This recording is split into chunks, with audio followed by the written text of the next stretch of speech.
There is no denying that a lot of people are moving to the Austin, Texas area and surrounding suburbs, but let me warn you, Austin is not for everybody. And on today's video, I'm going to share with you some of those reasons, but I'm also going to share with you why these things didn't stop all these families from moving to the area. Let's start out with number one, housing affordability.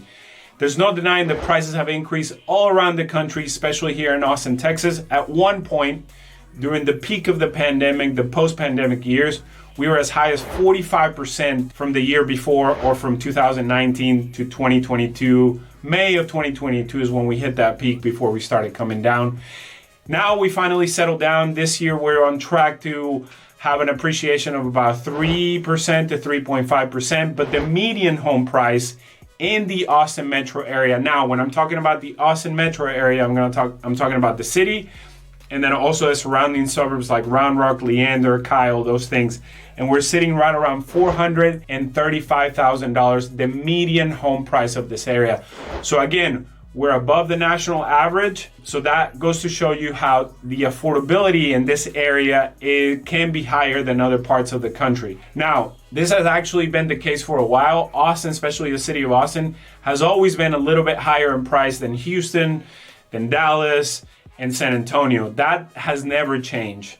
Now, but there's also no denying that affordability has definitely increased, especially for a lot of first-time home buyers. Now, the reason why this hasn't stopped a lot of people from coming out of town and coming in here is because when they come from states like California, Chicago, or Illinois, New York, Washington State, prices here are much, much lower than those states. So let's say in California and San Diego, they can get a 900 square foot house for $700,000, where here for $500,000, you can get a 4-bedroom, 3-bath, around 2,000 to maybe 2,300 square feet.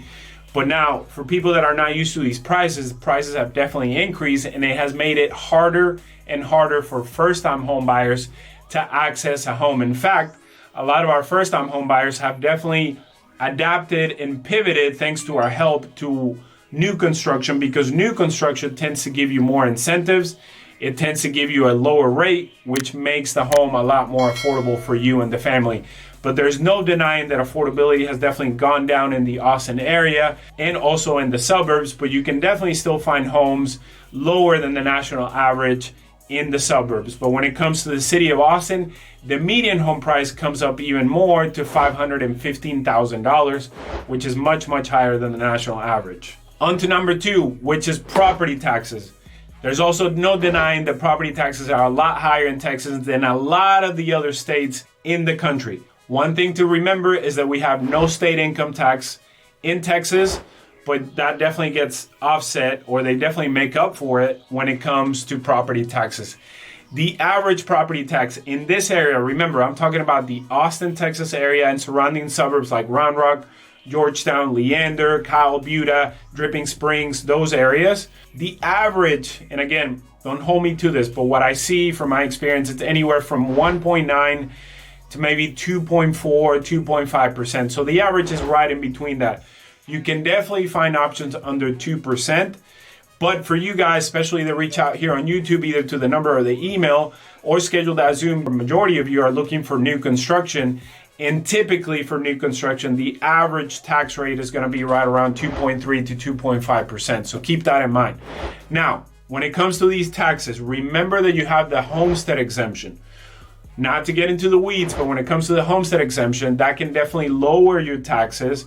This is just a general example. And for those of you out there that know this, it's not exactly $100,000 less, but more or less, in a general explanation, if your home is worth $450,000, you technically get taxed on $350,000 of the appraised value. So you take $100,000 off the top. But there are some exceptions, because it's not for every tax. It's just for certain taxes that make up that property tax. But yes, there's no denying that there's property taxes are much, much higher here in Texas and in the Austin area. But again, especially for people, let's say, that are coming from California, they're like, hey, Julio, we get taxed on so many things in California that we'd rather pay a little bit higher property taxes, or a lot higher property taxes, and not deal with state income tax or any other tax that the state of California comes up with. So Definitely, taxes are much, much higher here. They pay for school districts, they pay for fire and EMS, and then they also pay for any type of improvements to the roads and then the schools, like I mentioned before. Number 3, and one of my least favorites and one that I have not grown to accept, and it is the traffic. Traffic has gotten much, much worse in the Austin area. There is no denying that. Anybody that has lived here long enough, I've been here for 25 years, you know what I'm talking about. On and off for 25 years. Traffic has gotten so much work, and part of that is because of all the construction that we're experiencing. It's all the expansion, the booming, so to speak, that we're experiencing in the area. There's so much traffic everywhere. Take this into account, especially if you're coming from a place like New York or Boston, or maybe if you live Seattle in the city, like where there's a lot of public transportation. Well, here in Austin, you're gonna need your car for everything, absolutely everything. So another part to this number 3 is that you're going to be car dependent. It doesn't matter where you go, and I will say this, it's not as bad as Houston and it's not as bad as Dallas, but you're 20 minutes away from everything, from the grocery store, from the schools, from the mall, from a restaurant, 20 minutes away from everything, and you just have to get used to that. And I've had a lot of clients, especially that come from the Northeast, New Jersey, New York, that they just cannot get used to this. We are very car dependent, and then the traffic has only gotten worse. And I will honestly say that it will continue to get worse if they don't improve the roads. But as they improve the roads, population continues to increase. So it's we're just doing it all at the same time. So you have to keep that in mind. Traffic is bad. But you'd be surprised, a lot of the people that I've helped out, especially from the West Coast, they say that this is nothing compared to the West Coast traffic. So I don't know, but to me, traffic sometimes is unbearable. Like I said, it takes anywhere from 20 to 30 minutes to get anywhere. But this is the kind of the funny thing about Austin, that it's not very big. It's never been that big. When you compare it to Dallas and Houston, where it's such a big metroplex, Dallas and Houston. But for example, I live in Round Rock, and when there's absolutely no traffic or very light traffic, and I don't live in like the southern part of Round Rock. I live more in like central Round Rock. It takes me 22 minutes to get to downtown, either taking I-35 or taking Mopac. So that goes to show you how small Austin can feel at the same time. But traffic is unbearable. The roads need a lot of work, and that comes with progress. That comes with change. There's no denying that. There's a ton of new construction everywhere. I-35. You have the expansion on Ben White or 71 going into Dripping Springs and the Hill Country. That is a mess, complete mess. There's traffic there. There's traffic all around I-35. There's traffic in Mopac. I remember the days where there wasn't any traffic in Mopac. There's traffic now on 130 sometimes, which is a toll road. There's traffic on 45, which is a toll road. So keep that in mind. I know a lot of you that reach out, you work from home, so you don't have to worry about this. But if you have to commute, traffic is a serious issue here in the Austin, Texas area. Okay, on to number 4, the weather. Now, it is humid and it is hot. Very, very hot. Now, it may not be as hot as Phoenix, Arizona, but remember, the heat out there is dry when the heat out here is humid. It may not be as hot as or as humid as Houston, but it definitely gets humid over here. So keep that in mind, especially July, August, September. Lately has been very, very, very hot. Also, the weather can change like that. It could be cool in the morning where you actually have to wear a long sleeve shirt. By the time lunch hits around, you're sweating in your long sleeve, so you have to change into a short sleeve t-shirt. And then by the time the evening rolls around again, it may be cold again. So especially when we're changing the season. So keep that in mind, the weather. Now, when it comes to rain, it's nothing like the rain that you get up in the Northwest, where it's just like this constant spit rain, as Forrest Gump would say. You actually get thunderstorms out here, and a lot of people get intimidated by them. But when it rains, it pours, and it comes fast, and it goes fast. But a lot of people can get intimidated by that. But that is the way that it rains here. Wind sometimes can be kind of high, especially when the seasons are changing. And then the winters. Now, it hasn't happened in a couple of years, but back in 2021, we had Snowvid / COVID with snow. the entire Austin, Texas area froze, and most of Texas froze, and we couldn't do anything about it. We don't have the infrastructure. We're not prepared for it. I lost water for 4 days and electricity for about 3 days. And I have family members that lost it for about a week. So now I think that was once in a lifetime experience. Again, I can't predict the weather anymore, but I don't think that that's going to continue to happen. But that is something to consider at the same time, is that the weather can change at any minute. You don't expect winters to be really, really cold here, but it could happen where in a week it could drop into the teens and we may not be as prepared for it. We don't know how to drive when it snows or when it sleets. Texans just don't know how to drive in it. I don't know how to drive in it because I'm not used to it. So the infrastructure is not there, and that is something to keep in mind. But again, I'll give you an example. Back to that 2021 snowstorm that we had. Within a week, it was gone. It was like nothing happened. So it's not something that stays for a long time because it warms up very quickly. At the same time, one of the reasons why people have moved out here is because the winters are very, very mild. I'll give you an example. I have a couple that found me here on YouTube that decided to move from the Illinois area, and they love it down here because they say this is nothing compared to what we have to experience in Illinois with the wind, the cold, the minus whatever temperature, minus 20, whatever it is. I also had a couple that were in town this past week that were coming from Idaho. I think it was Idaho Falls.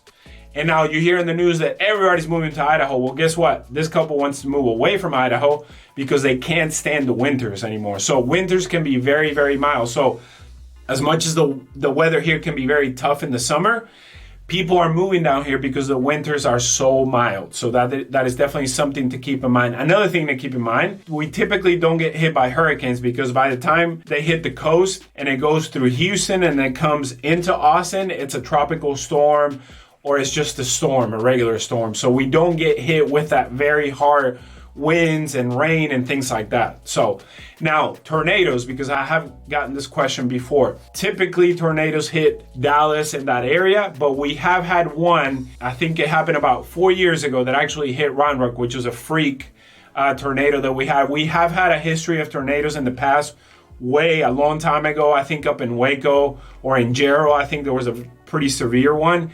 But for the most part, we don't get them in this area. It's usually out in the middle of the country, out in the middle of nowhere. So keep that in mind. Number 5, and recently it happened that a lot of people don't realize how many bugs and critters we have here.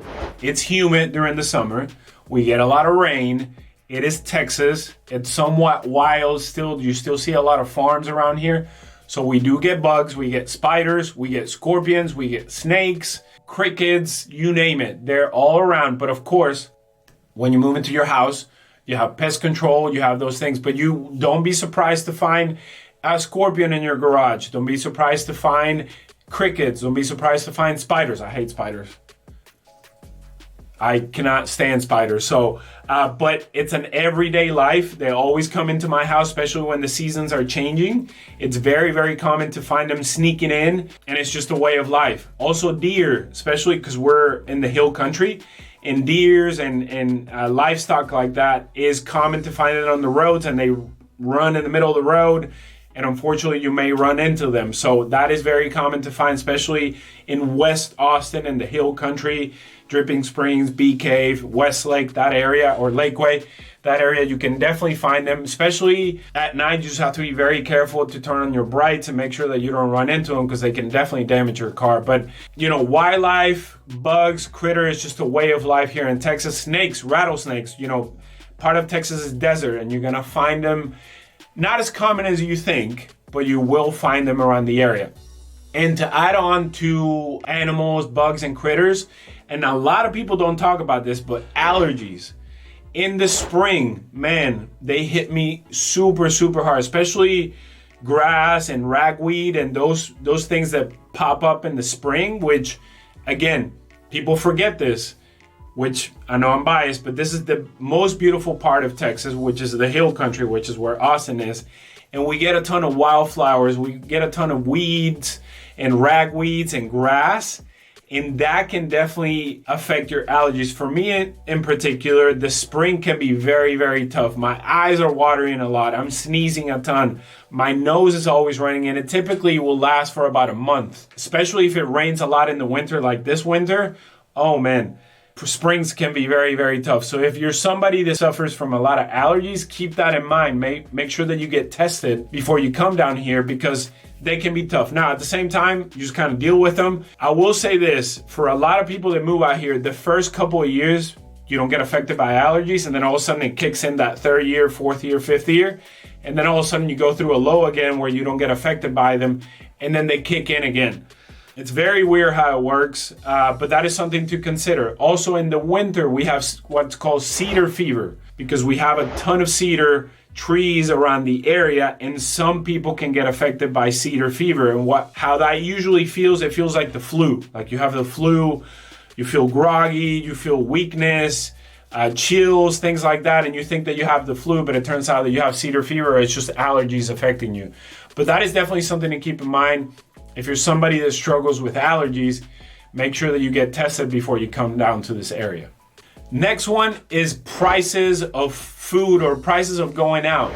Man, I've been actually unpleasantly surprised that anytime I go out on a date with my fiance, man, it's really costly to go out in Austin. Austin's actually pretty pricey, and I actually have a good friend that just went to New York, and she said that the prices are not that different from New York to Austin. So if you go to downtown Austin, expect to spend more than $100 for a dinner of two.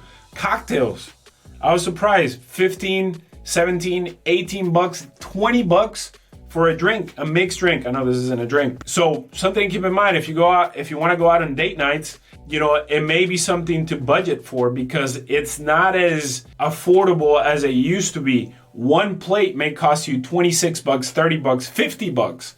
So it is definitely something to keep in mind when it comes to entertainment, because that is one thing about Austin and why some people have moved out here. It is a foodie town, and there's so many good restaurants in the area, Michelin star rated restaurants. Again, they're just a lot more expensive than I think they should be, but at the same time, we do this about once a month.